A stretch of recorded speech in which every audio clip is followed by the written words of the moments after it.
Hi guys, finally time for a new video, and today I have something exciting to show you.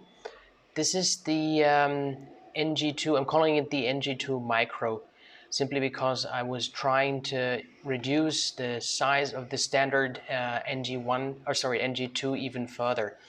Up close you see the standard NG-2, and this is the new NG-2 micro.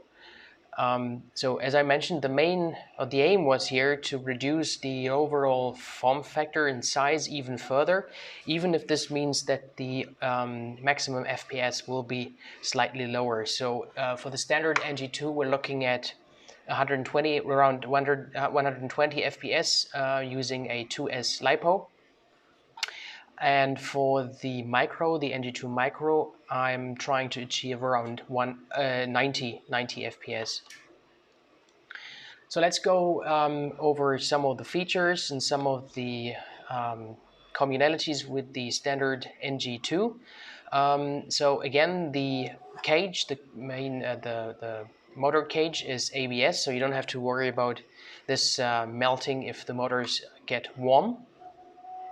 Now you will see that the NG2 is quite complex. And for the NG2 micro, I was trying to reduce the overall complexity, so there's the overall part count is reduced.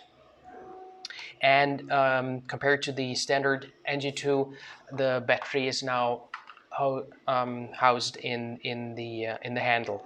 So at the bottom of the handle, you will find a lid that opens like this. And I've actually went ahead and put a 2S LiPo inside the handle. Now the handle is slightly bigger compared to the NG2, however it is not uncomfortable. So it's bigger, but it's still quite comfortable. So as I mentioned, there's a lid here which will grant you access. There's nothing inside the handle reducing the overall cross-section. So you see the 2S LiPo fits quite nicely. You can even fit a much bigger LiPo inside. Now there's another access point at the rear of the blaster, which will allow you to access actually the internals of the blaster, but also it will allow you to reach the XT60. So the idea being you put the battery in the handle, the cables will stick out at the rear of the blaster, and you will have direct access to the XT60. So there's quite a bit of room inside here to push back the XT60 inside of the main body, and then you go ahead and close up the lid like this. Now if we put the standard NG2 next to the NG2 micro, you will see that the front is much narrower compared to the NG2, so which also means that the flywheels in here are somewhat smaller, which also explain the lower FPS. But this is meant as a sidearm, so a pure secondary, and I don't think you want high FPS in close quarters. So 90 FPS I think should be enough. Now the NG2 micro also features a quick mag release. So this is a 5-dart mag I'm still developing, and this will allow you to drop out the mag. Let me just get one Talon real quick. So the mag release will allow you to drop the mag real quickly. So actually it gravity drops. Let's see if I can showcase this. So we'll just, sorry for that, it will just fall out. Also, I've reduced the number of triggers to 1, so there's no dedicated rev trigger. You simply have a single trigger which will both rev up the motors and launch the dart. So if you press this, that's the point at which the motors will rev up, and if you push it all the way, you'll push one dart into the flywheel. So as you've probably figured out, this is semi-auto. At the top here, I've not installed this, but there's the possibility to have a normal sight on here, or you have the opportunity to put a standard Picatinny rail on top of this. So let's go ahead and do some test firing of this. So I've now went ahead and put, I believe 12 darts into the Talon mag here, and see.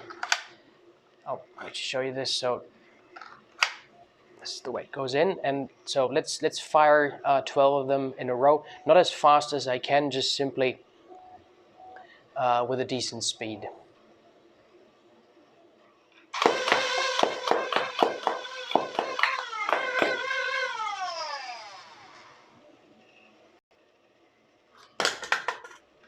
So there you go. So let's go ahead and try the little mag. So maybe a few words about this. So I'm developing this at the moment. I will have to manufacture my own springs for this, and the idea is to have this in the blaster to maintain the compact form factor. So you might want to holster this. So in this case, you will have 5 rounds in this little mag.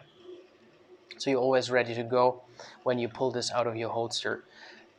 So let's put in a couple of half-length darts. So there we go, 5 of them. I hope you can see this. Let me turn the camera a little bit like this.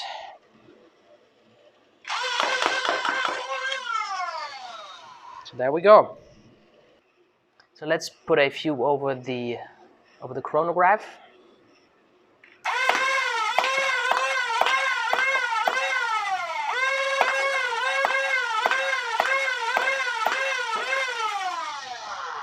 So let's see what we got.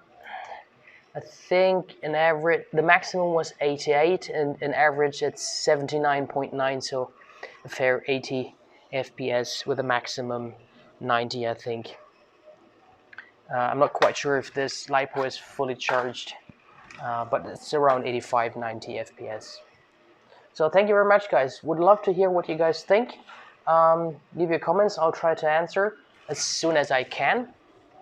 And feel free to ask any questions you like, and would be happy if you guys follow us on Instagram and YouTube, and yeah. Have a great day. Thank you very much. Chris out.